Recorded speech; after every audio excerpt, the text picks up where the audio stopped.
Hola, ¿qué tal? Buenas tardes.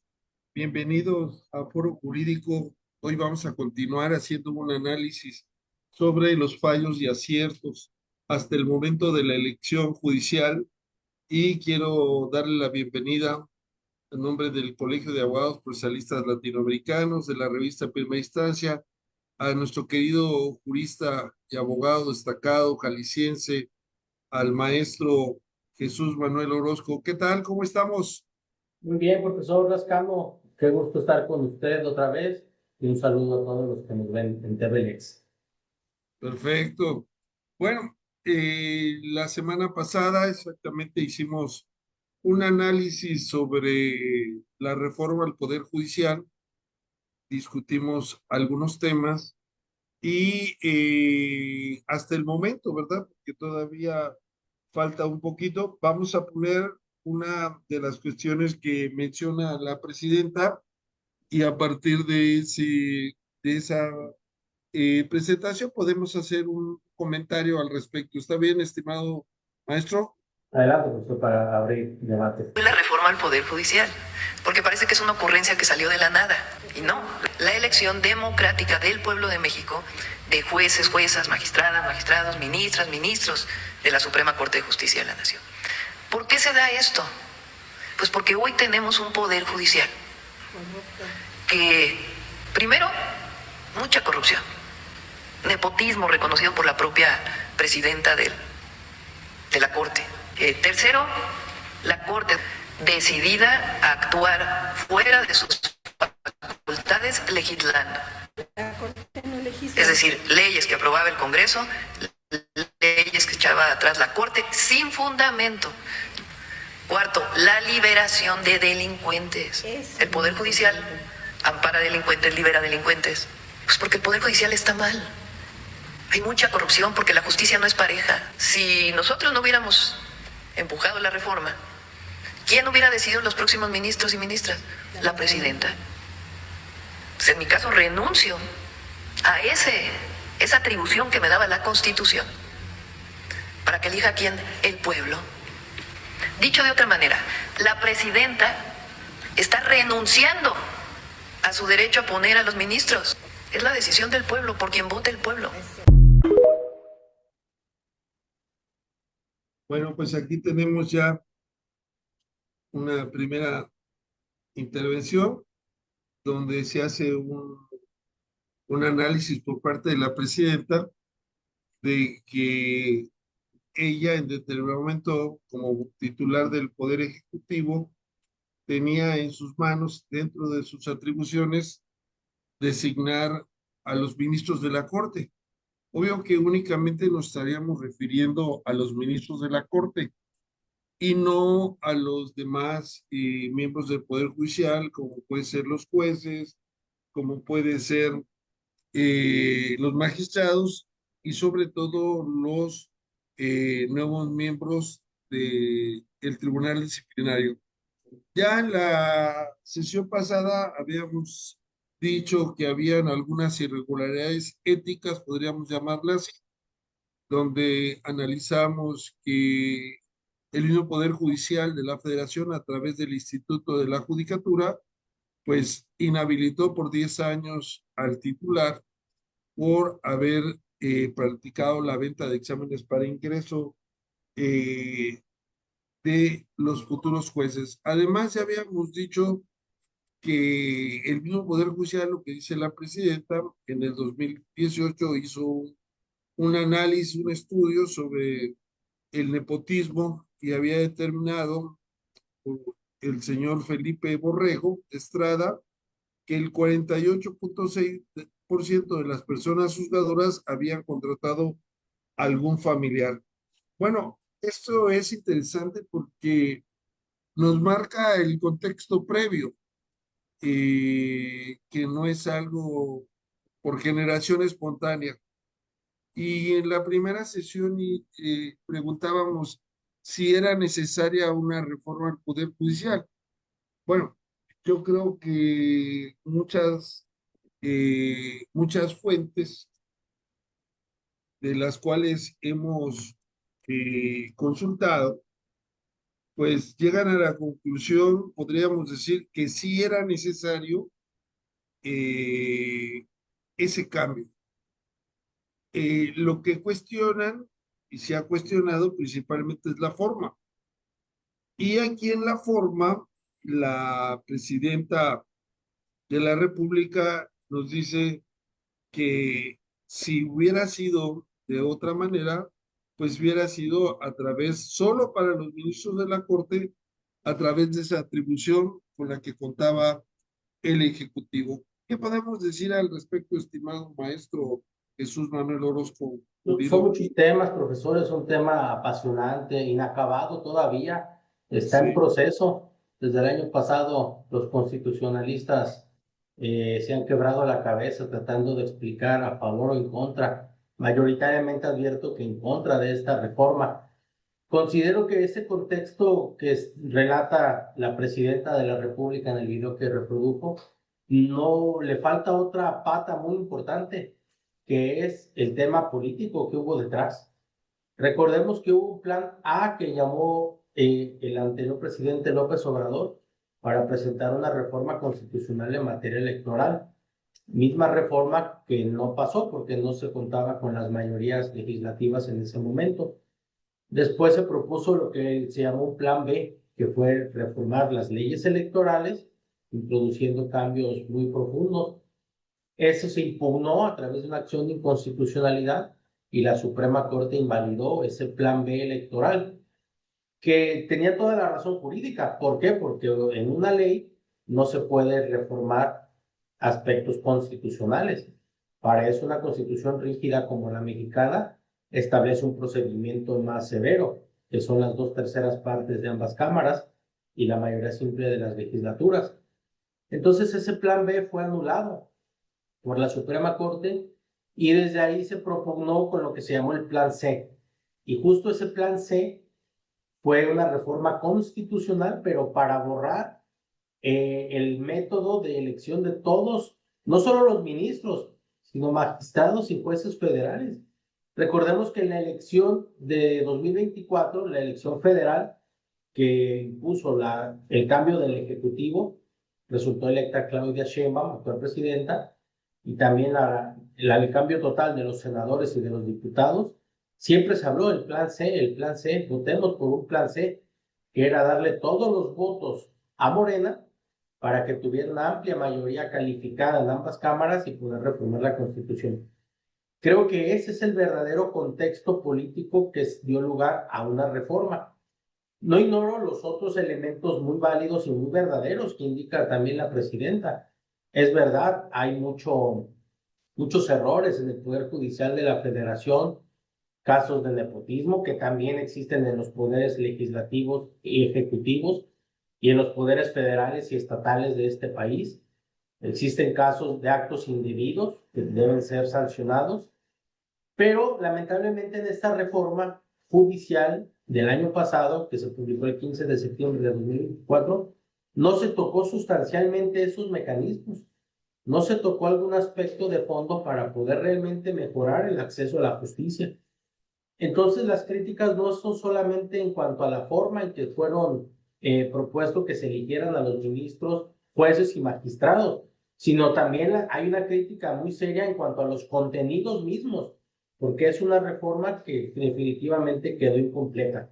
No hay un mecanismo más serio para que se pueda mejorar el acceso a la justicia. El juicio de amparo procesalmente sigue siendo muy complicado de litigar. Todos los temas procesales y técnicos de las improcedencias, la suspensión, los efectos, cumplir las sentencias de amparo, la autoridad para efectos del amparo, si pueden o no ser los particulares, el amparo contra leyes, etcétera, pues no se mejoró ni se simplificó.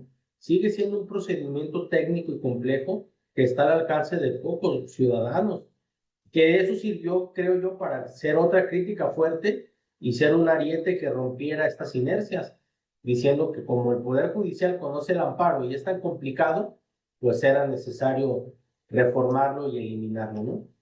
Estos días, profesor, ya por último, para pasarle a usted la voz, estuve viendo y documentándome de algunos antecedentes así importantes que hubo en Latinoamérica, Y por ejemplo, me saltó mucho a la vista, vi un mensaje que dictó el autócrata Fujimori en Perú en el año 92, cuando dio un autogolpe de Estado, en donde él en un anuncio público dijo, voy a disolver el Congreso de forma transitoria, se disuelve, no hay una condición para que el poder legislativo en este país esté. E importante, dijo, también voy a remover a todos los jueces y magistrados de esta república para poder hacer un cambio sustancial.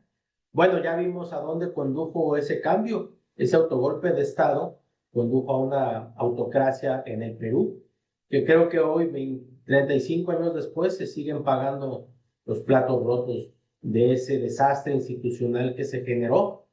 Toda proporción guardada, creo que estas reformas que estamos viviendo en México dejarán un germen bastante peligroso que en los años próximos pues se va a cosechar, porque va a haber cambios vertiginosos, no solo en los ministros de la Suprema Corte, sino en la totalidad de jueces y magistrados federales, cuya competencia constitucional es el amparo y es la protección de derechos humanos. Y nosotros en el Colegio de Procesalistas Latinoamericanos siempre hemos abanderado la idea de la protección de los derechos fundamentales y creo que nos quedaremos sin un pie importante, que es con una jurisdicción constitucional sólida y muy seria. Y esa es mi primera reflexión, profesor. Y recuerdo ahora que manejas la idea de Fujimori, que por cierto, Perú es el país que más condenas tiene en la Corte Interamericana, 60, alrededor de un poco más de 60, es por el gobierno de Fujimori exactamente. Es detestable la forma en que gobernó, fue detestable, inclusive fue sancionado por crímenes de lesa humanidad. Entonces se me hace como la comparación un poco brusca, ¿no? Yo podría decir, en contrapartida, sin defender, ¿verdad? Sin defender a nadie, que por ejemplo también en la Revolución Francesa, pues lo que hicieron, y pienso que también por ahí va la idea y eso no me gusta. ¿En qué sentido? Cuando la Revolución Francesa, pues le cortaron la cabeza a través de la guillotina al emperador, pero no pudieron, pues, decapitar a todos los jueces, pero los decapitaron intelectualmente. ¿Cómo los decapitaron intelectualmente? Bueno, pues le dijeron que, como decía Montesquieu, que los jueces eran seres inanimados, sin alma, y que eran la boca de la ley. Inclusive se les prohibía interpretar al derecho o a las normas, porque y eso también nosotros lo tenemos en nuestra educación, que el intérprete auténtico es el legislador. Entonces, inclusive cuando existió en sus orígenes el Tribunal de Casación, era un tribunal que revisaba las sentencias de los jueces, pero ese tribunal pertenecía al Poder Legislativo, no al Poder Judicial. Y entonces también podríamos decir que algo grave en México, desde mi punto de vista, y que además no creo que se cumpla, creo que en medio de esta reforma, pienso, hay una situación política muy fuerte y inclusive se tiene como desconfianza en los jueces. Tan así sí que hay un artículo transitorio en la Constitución, en las reformas últimas, que establece que los jueces solamente deben hacer una interpretación literal, es decir, limitarse al texto de la ley. Y eso es lo que señalaba la presidenta, que los jueces o el Poder Judicial se había excedido en sus funciones y podríamos decir que en el contexto actual se habían convertido en un refugio de la política de oposición. Solo quiero recordar que antes de las elecciones para elegir a la presidenta de la República, la presidenta del Poder Judicial de la Federación, la ministra Piña, se reunió con el presidente en secreto de el PRI, Alito, y también con algunos magistrados del Tribunal Electoral. No sé para qué fin, pero pienso que presenta sospechas. Entonces, en esa tesitura, creo que estamos en medio de una lucha política que ha sido un instrumento, la justicia y las banderas para tener el control. Ahora, la reforma en sí mismo, pues es un experimento difícil de aprobar en un 100%. De hecho, vamos a tener vamos a, dentro de, y esto no lo dijimos, pero sería interesante también mencionarlo, que en el 2027 vamos a volver a votar, porque en este proceso se eligió únicamente a la mitad de los jueces y magistrados. La otra mitad se va a elegir, pues, en el 2027. Entonces, pienso que podríamos, y que es importante este tipo de análisis para ver cómo podemos mejorar el proceso, más allá de las fobias y de los, pues, posturas políticas, que es muy difícil alejarse de ellas, porque, pues, de una u otra manera estamos en una sociedad y las decisiones generalmente se toman políticas. Te manda a saludar el maestro Whitman Johan Díaz Santos, Castillo, perdón, desde Bogotá, un tema muy interesante. También Samuel Robles Morales, aquí de Tuxtla Gutiérrez, Chiapas, nos está viendo, le mandamos un saludo especial. Les pedimos que los que quieran hacer algún comentario, alguna reflexión sobre el tema. La idea sería, bueno, ¿para qué este tipo de foros? Bueno, pues para ir diseñando algo que sea mejorable.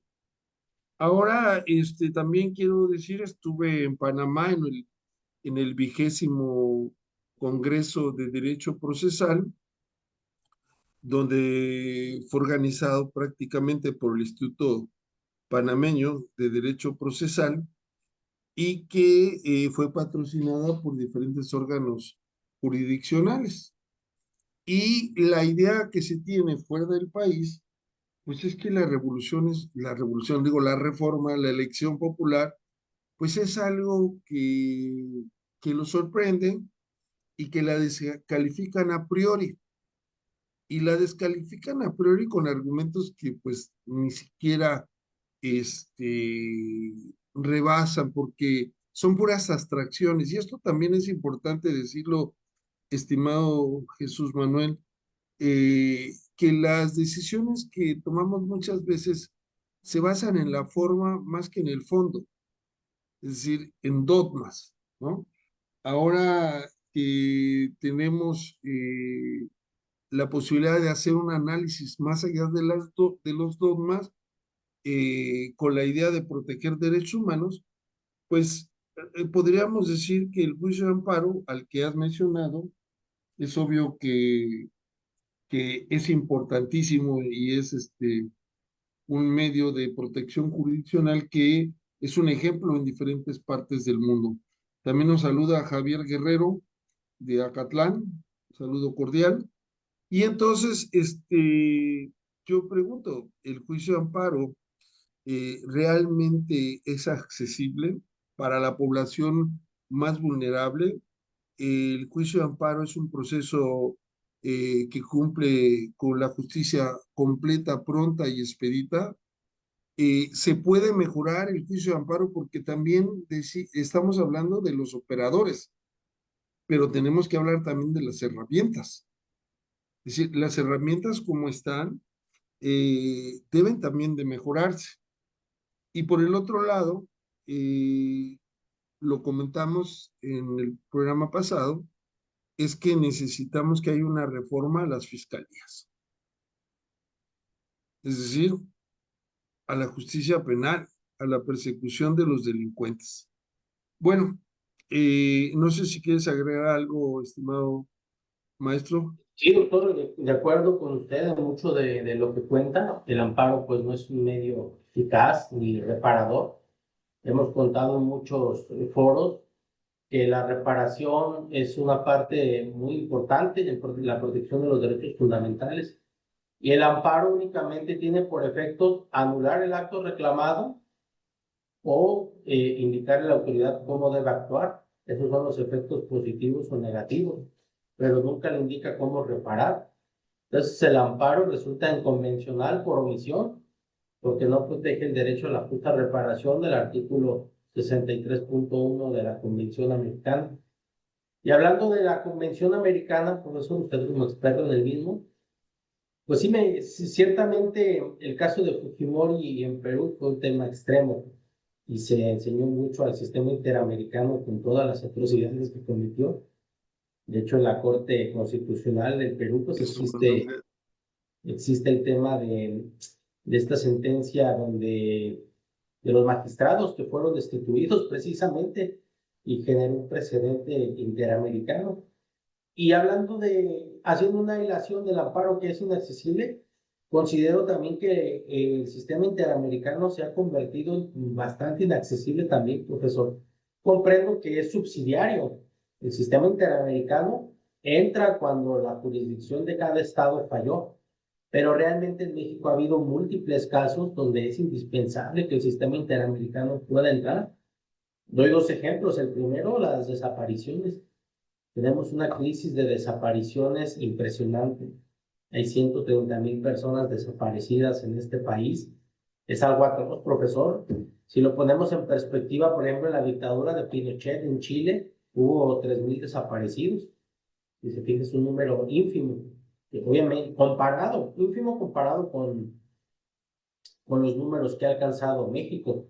Evidentemente, esas 3,000 personas generaron un debate político y social impresionante en este país del hemisferio sur, y logró el señalamiento internacional de la dictadura de Pinochet. En cambio, aquí con 130,000 desaparecidos, parece ser que es un tema solamente local.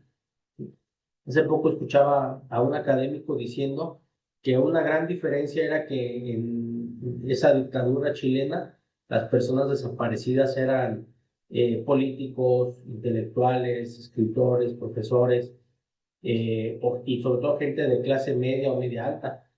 En cambio, la crisis de desaparecidos en México pega aciagamente a las clases más populares y desfavorecidas, por lo que no se tienen tantos elementos para poder hacer estos problemas de un debate nacional, o tener los medios económicos o sociales para poder que este asunto tenga más eco.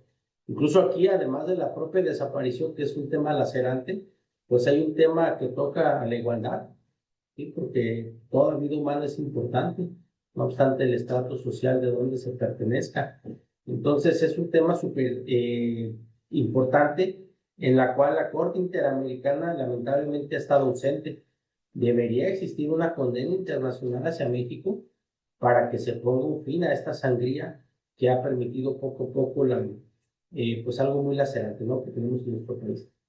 Otro punto, profesor, importante es la discusión de nuestra Suprema Corte, que es a la par un Tribunal Supremo y un Tribunal Constitucional. Esta distinción debe hacerse y es poco debatida. En otros países se tiene una jurisdicción ordinaria que concluye en una Corte Suprema o Corte de Casación, y termina ahí todo litigación de instancia. Y después, si hay temas constitucionales, se accede a una Corte o Tribunal Constitucional, que en todos los países asumen muy pocos casos en su conocimiento. Por ejemplo, en España, del recurso de amparo que conoce el Tribunal Constitucional, el 98% es inadmitido y solamente se queda con el 2%. Y esa selectividad pasa en casi todos los países. En Argentina, en las acordadas que hace la Corte Suprema, no llegan todos los asuntos. En México también esto está regulado con lo que se llama la importancia y trascendencia constitucional. Más del 90% de los asuntos son inadmitidos por la Suprema Corte Mexicana y llegas a una parte muy pequeña. Pero aquí en México, por razones históricas, ambas jurisdicciones han estado mezcladas, la jurisdicción ordinaria y la jurisdicción constitucional, a través de lo que hemos conocido en México como el amparo judicial, es decir, el juicio de amparo permite que un asunto ordinario de cualquier parte de la República se convierta en un asunto federal a través del amparo directo. Bueno, dicho este breve antecedente, quiere decir que la Corte tiene dos funcionamientos, como última instancia en asuntos judiciales y como Corte Constitucional para interpretar los derechos fundamentales y para dirimir los conflictos políticos que existen entre las cámaras de los congresos, entre el Ejecutivo y el Legislativo, entre municipios, entre una entidad federativa y otra, entre un gobernador de una entidad y su legislatura, etcétera, que son las controversias y las acciones del artículo 105 de nuestra Carta Magna. Pues bien, ambas funciones las realizaba la Suprema Corte, que ya va a desaparecer a finales de este mes. Y ahora se convertirá en una Corte que solamente funcionará en pleno, porque van a desaparecer las dos salas de la Suprema Corte. Este tema debe ser muy bien reflexionado, profesor, porque ordinariamente las funciones de casación o del Tribunal Supremo las hacían las salas de la Suprema Corte, que ponían punto final a todos los asuntos litigados en la República, la mayoría de trascendencia constitucional, y en teoría debían establecer jurisprudencias para ser aplicados por otros órganos. Y el control constitucional en abstracto o el control constitucional de las controversias políticas que surgen entre elementos del Estado, esto normalmente lo veía el Pleno. Pues bien, con la desaparición de las salas, todos los asuntos corresponderán al Pleno. Y por su propio funcionamiento, el Pleno delibera en vivo. Y es una costumbre mexicana que las sesiones sean públicas y videograbadas. Y eso ha permitido un poco de histrionismo en los ministros que integran la Suprema Corte, porque normalmente todos participan en la sesión, todos expresan sus argumentos en la deliberación, y esto hace que los asuntos pues se debatan largamente, ¿no? Contrario a las salas, que normalmente se vota sobre un proyecto escrito a favor o en contra y en votación económica, se llama esto, ¿no? Pues bien, al haber todo concentrado en el Pleno, creo que esta Suprema Corte que llegará será sumamente lenta, profesor. Tiene una carga laboral que le tocará asumir en los asuntos pasados y los más nuevos que estén acumulando. Pero su propia deliberación del Pleno, que es lenta y tardía, eso va a hacer que haya un estancamiento de procesos. Eso creo que es un fallo de la reforma judicial que debió ser ponderado. Una corte de estas características como la mexicana, donde confluyen sus funciones de Tribunal Supremo y de Tribunal Constitucional, no debería solamente resolver en pleno, sino que las salas es un aspecto de gran interés. Yo analizando la reforma y las razones por las cuales se desapareció la sala, se decía que porque eran opacas las sesiones. Y quiero traer aquí a colación que hay una ministra en la Suprema Corte, la ministra Lenia Batres, que se autonombra ridículamente ministra del Pueblo, porque todos los ministros ejercen una función constitucional, que realmente es una función del Estado, y no pueden ser calificados o endilgados bajo una etiqueta. ¿Y de qué pueblo será? ¿De qué pueblo será? No, O sea, la ministra del pueblo, ¿de qué pueblo es? o ahora de quién la votó también, ¿no? En fin, esto de poner etiquetas, profesor, no lo veo muy de Bueno, acuerdo. por ahí anda uno que es el ministro Chicharrón, Imagínese ¿no? usted. Que es uno de los electos que hizo un YouTube, un TikTok, perdón, y dijo que solo sus chicharrones tronaban, ¿no? Y sacó un chicharrón y con sus estudiantes empezó a promover el voto y quedó de una otra manera como ministro de la Corte. el ministro Chicharrón. Yo cuando oí del ministro Chicharrón me molesté porque dije que era un concepto peyorativo, despectivo, pero él mismo se autonombró. Aquí tenemos dos autonombrados, la ministra del Pueblo y el ministro Chicharrón, ¿no? Aquí dice Whitman Díaz Castillo, se deben replantear el régimen de inhabilidades y recusaciones por posibles conflictos de interés de grupos que apoyaron las campañas de los jueces y magistrados. Bueno, este es un tema muy difícil de saber quiénes están atrás de cada candidato. Esa es una falencia. Bueno, has dicho antes de que continúes, has dicho una avalancha de cuestiones muy interesantes. Eh, Fíjate que puedo hablar de un tribunal constitucional y una Suprema Corte de Justicia en México, pues en abstracto puede ser como interesante, puede ser interesante. Por ejemplo, en Chiapas, el único estado del país que tuvo un tribunal constitucional fue Chiapas. Era un tribunal constitucional que estaba dentro del Poder Judicial. Inclusive se escribieron muchos artículos. Yo escribí artículos sobre el Tribunal Constitucional. Inclusive si había una omisión legislativa, el tribunal provisionalmente podía emitir una ley. Y estaba muy interesante. Pero ¿qué pasa? Que el contexto, pues, no funciona porque son instrumentos que son implantados en otro contexto. Realmente son instrumentos para que, como bien dijiste, los poderes políticos puedan resolver sus controversias de manera jurisdiccional. Pero, ¿qué pasa si ese Tribunal Constitucional eh, tiene un conflicto de intereses? Y número dos, cuando desaparece el Tribunal Constitucional a través de un decreto en Chiapas, nadie dijo nada. ¿Por qué? Porque no conoció en más de 10 años ningún asunto.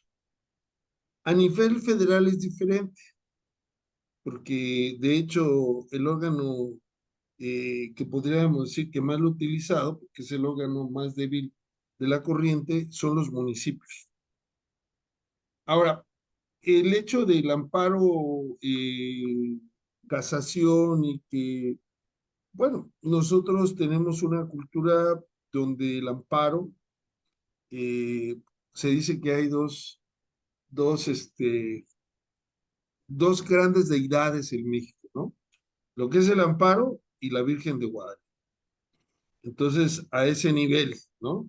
Bueno, de hecho, se discutió cuando se hizo el proyecto del constituyente del 2016-2017 sobre si debería subsistir el recurso de casación o debería existir el amparo directo. Entonces, en el manual de juicio de amparo que emitió la Suprema Corte de Justicia, se dice que solamente había 2 o 3 abogados en todo el país que sabían sustanciar el recurso de casación y por lo tanto se optó por el juicio de amparo directo. Ahora, en el diseño que tenemos desde 1951, con el que se crean los tribunales colegiados de circuito, realmente los amparos de la gente común y corriente, vamos a llamarle así, pues tienen su tribunal terminal en los tribunales colegiados de circuito.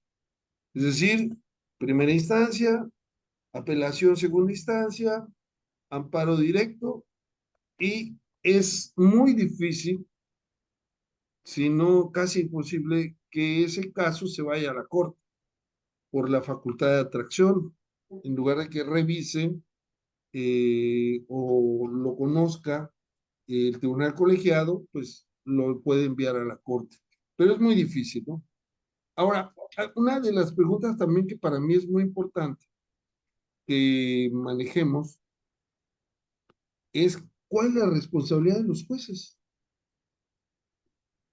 ¿Qué responsabilidad tienen los jueces cuando en su momento dejan libre a una persona que presuntamente era culpable por las evidencias que existen, no solamente en el expediente, sino públicamente, sin que esté a favor de los juicios mediáticos.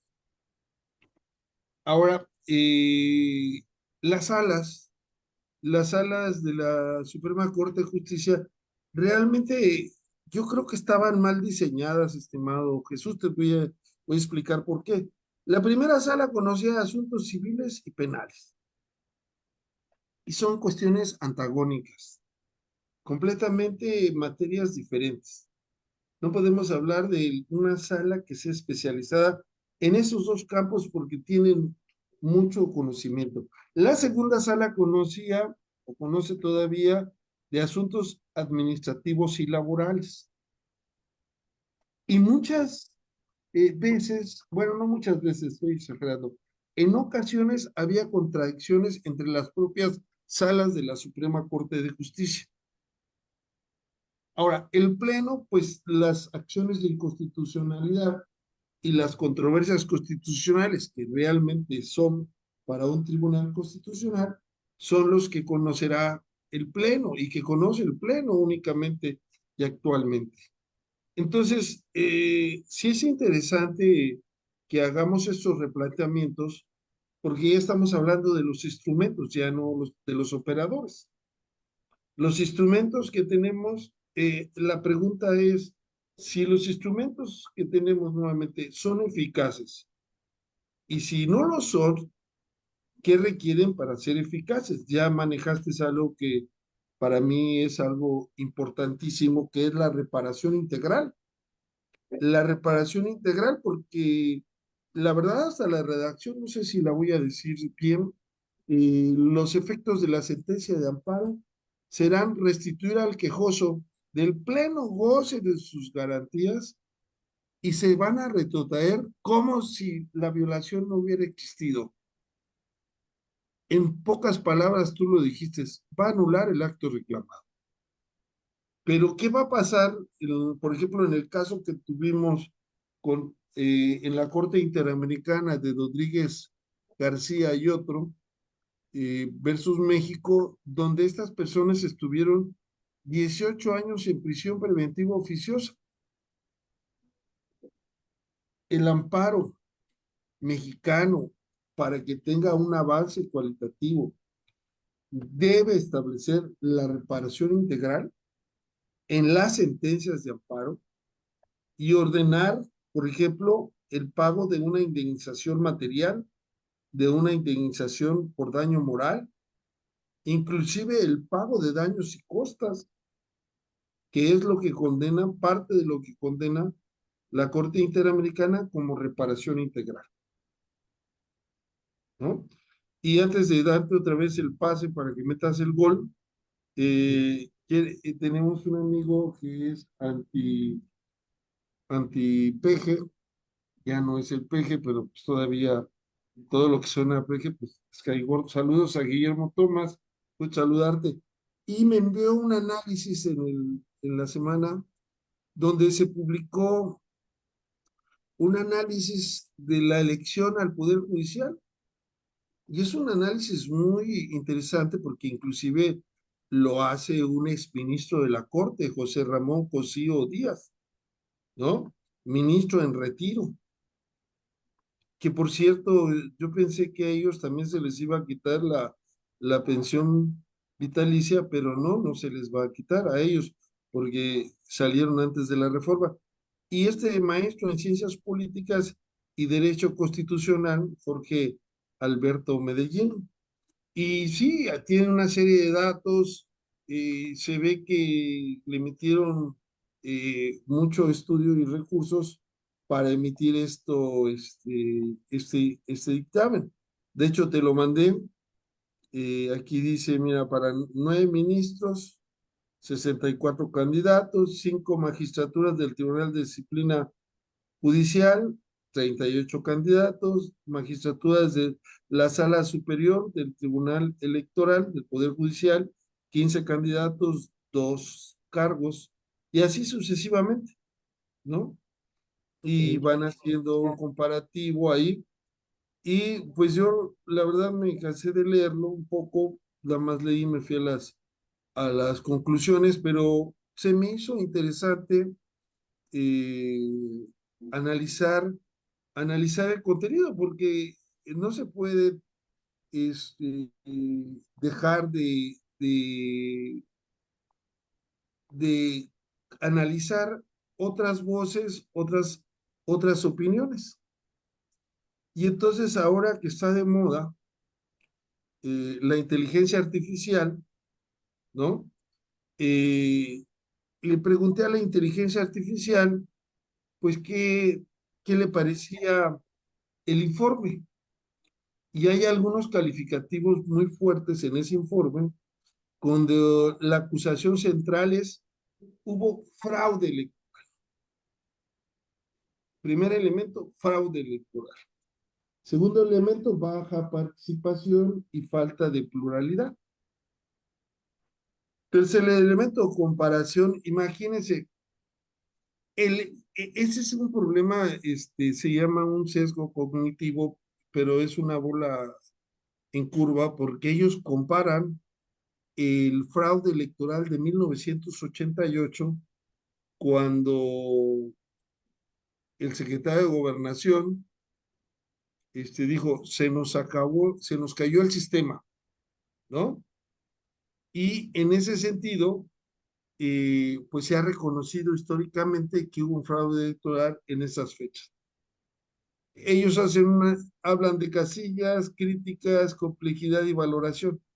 Y entonces yo me atreví de enviarle también el contenido prácticamente de mi primera discusión, o la primera análisis que hicimos la semana pasada, ¿no?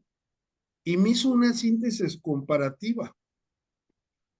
En el rigor técnico, así se llama el informe CRAVE, Cosío Medellín, ellos tienen 7 puntos y nosotros 5.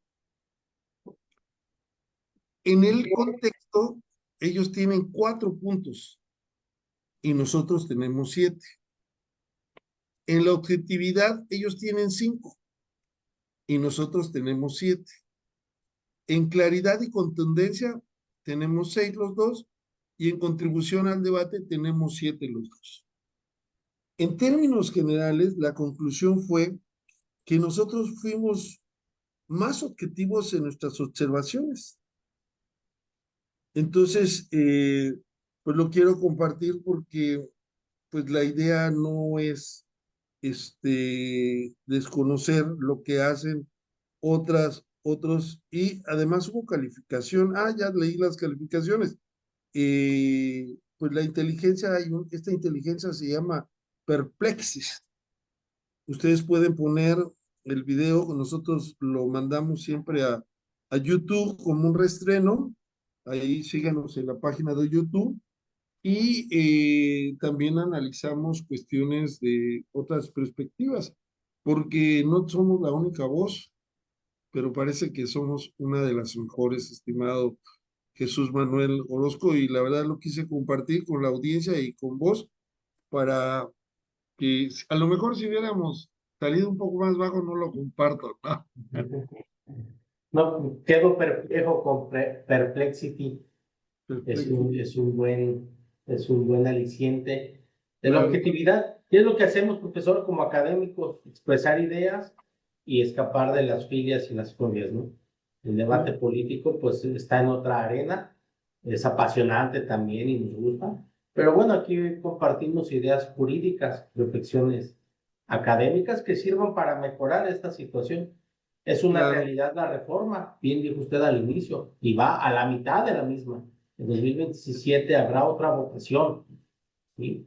Y esa votación ciertamente debe mejorar, profesor, Claro. porque esto de los acordeones que sí ocurrieron, que están documentados, que el INE aludió a ellos también en resoluciones del Instituto Nacional Electoral, pues son cuestiones que no deberían repetirse, ¿sí? Es una forma de guiar indebidamente el voto y de hacer un corporativismo en el voto, ¿sí? Sí. Si tienen mayorías ya cooptadas, se les da una guía sobre cómo votar y eso no refleja auténticamente lo que desea la población. Bueno, yo voy a ser como abogado del diablo, mi querido Jesús.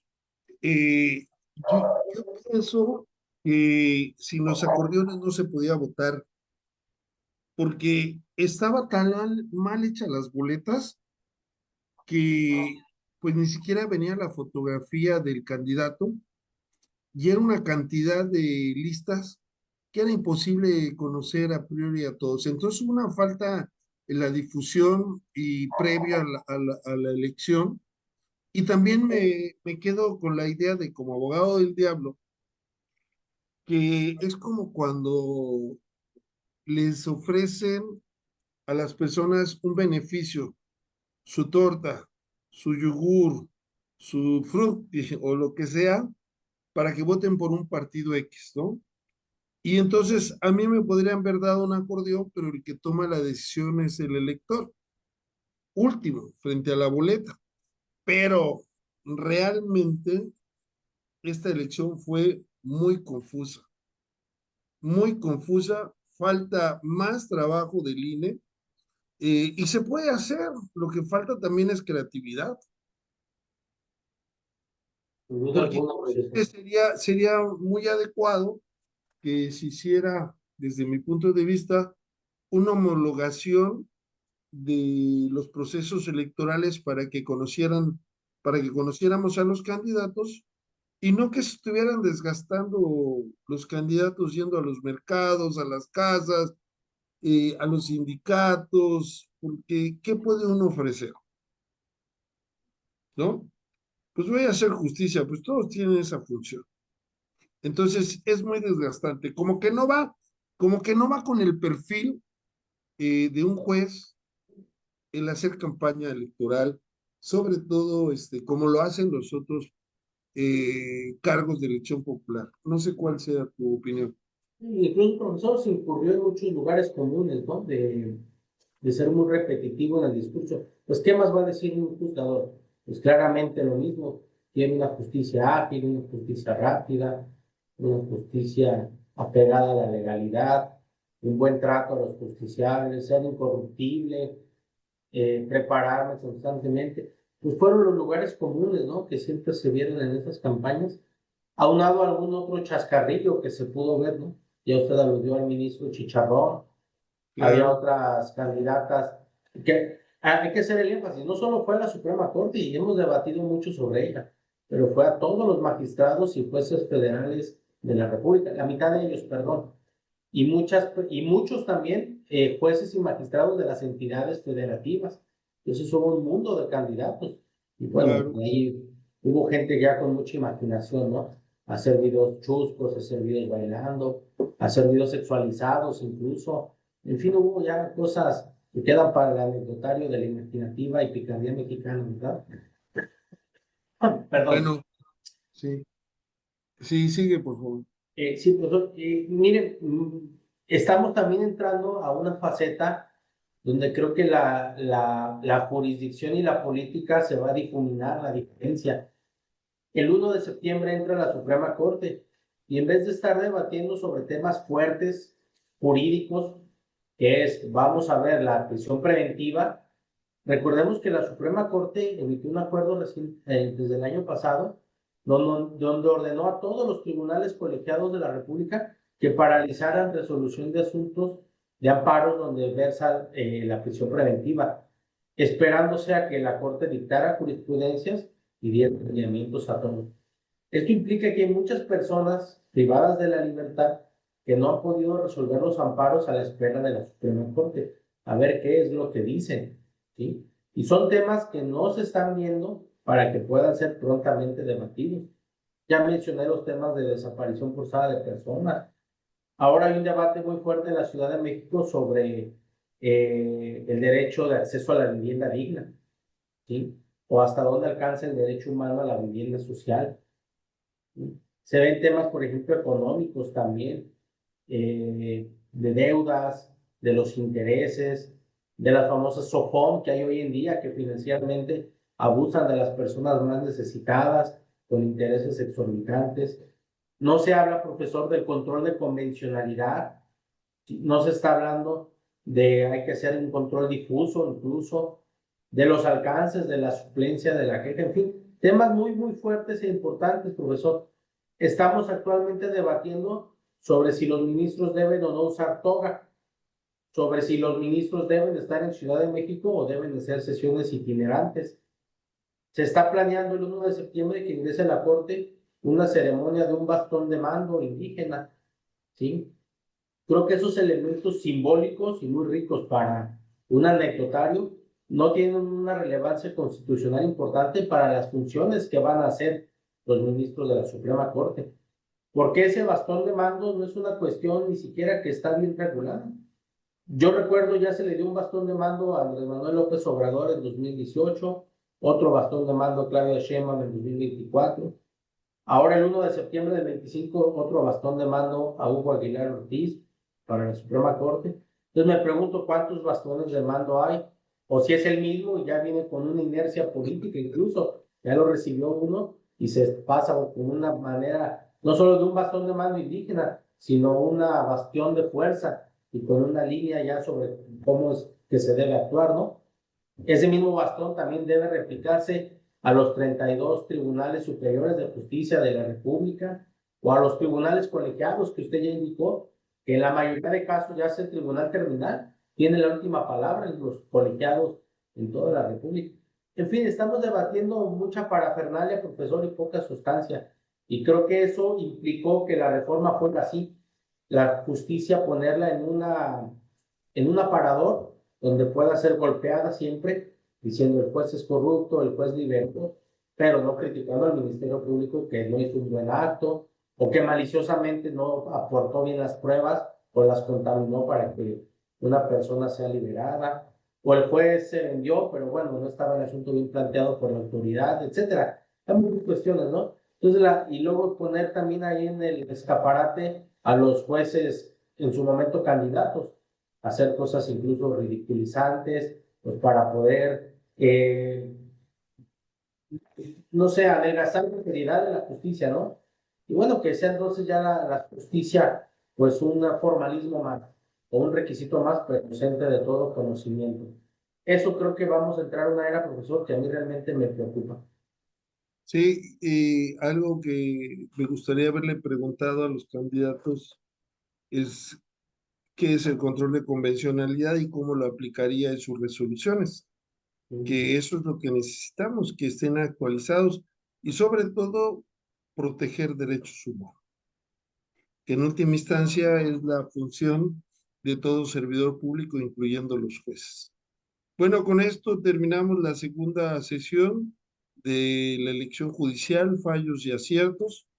Estoy muy contento de haber elaborado dos programas sobre el mismo tema, porque inclusive podríamos hacer un tercero. Vamos a esperar que ingresen el bastón de mando sin toga, ¿no? al, a la máxima tribuna jurisdiccional en el país. Bueno, agradezco a todos los que nos siguen, nos siguieron. Los invitamos, vamos a estar el maestro Jesús Manuel Orozco en San Cristóbal de las Casas, en la estancia de verano, a partir del 18 de agosto. Vamos a hacer una estancia de 5 días en la ciudad de San Cristóbal.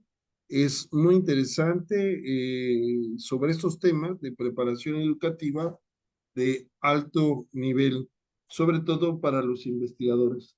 Bueno, una conclusión o palabras finales, estimado Manuel. Eh, que tenemos que estar muy atentos, profesor, de lo que se viene.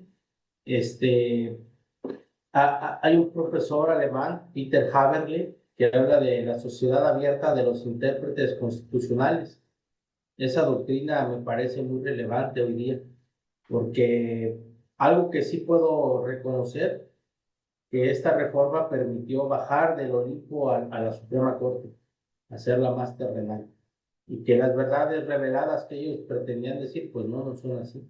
Entonces creo que ahora la interpretación constitucional nos corresponde a toda la sociedad, sociedad civil, academia, partidos políticos, los municipios, los estados, la federación, los tres poderes. En fin, hay un gran debate ahí que debe hacerse para que todos podamos aportar. que no sean solo decisiones de élite, sino decisiones más razonadas. Y bueno, aquí estaremos, profesor, continuando nuestras reflexiones y aportando lo que podamos. Un Muchas abrazo y gracias gracias. por la oportunidad. Muchas gracias, Manuel Orozcos. Un saludo final para Wisman, Javier Guerrero, Dalí Espinosa, Guillermo Tomás. Y nos vemos pronto. ¿Dónde más? TVLX. En Tevelex. Gracias. Buenas tardes. Hasta pronto, gracias.